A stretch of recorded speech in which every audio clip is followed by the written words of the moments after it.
My name is Darko and I am a 2009 Milwaukee Teach for America Corps member. I work as a special education teacher here in Milwaukee, and I serve students with emotional behavioral disorders in a self-contained environment.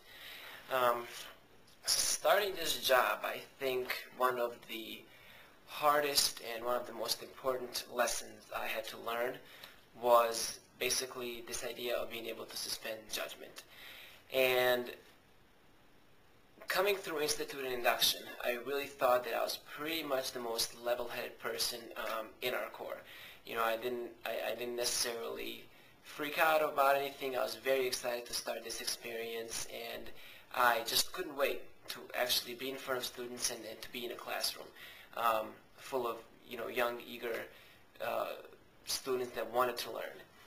However, when we started, I actually had about 9 or 10 teachers in my building come to my classroom and express concern about my students. Now, as I said, I had students with emotional behavioral disorders. It was a special education classroom, and we were in the basement of the building.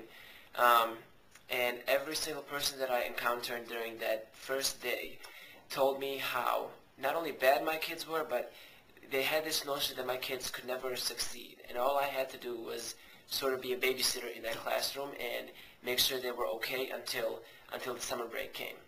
And not only was I was very, very, very hurt emotionally about this, but I also was very scared because I started thinking about what might actually happen in that classroom and what kind of behaviors I might actually encounter. And for the first time ever since Induction Institute and since I even thought about joining Teach for America, I was actually really, really paranoid, and I became scared. And it was at this point that one of our, my executive director, Garrett Bucks, actually sat down with me and devised a whole classroom management plan. We went over everything that we needed to do in order for me to be successful my first day in that classroom. And the first day went great, second day went great, first month went all right, second month went all right. There was a lot of things I still needed to improve on my classroom management, but all the behaviors that I heard were going to happen in my classroom never actually occurred.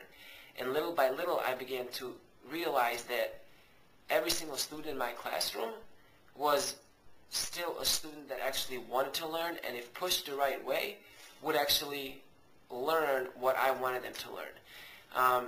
I think the biggest thing I needed to actually, come to terms with was this notion that I need to stop listening to other people in the building, and I really, really need to get to know my kids for who they were, and then try to understand them and to see where they came from in order to actually teach them and in order to be successful with them. I think a lot of my year was spent on actually getting to know my kids on a personal level and instilling this sort of confidence in them that I'm not going to be just another teacher to leave at the end of the year, and so I'm not going to be the one that's only there for a few months and doesn't come back.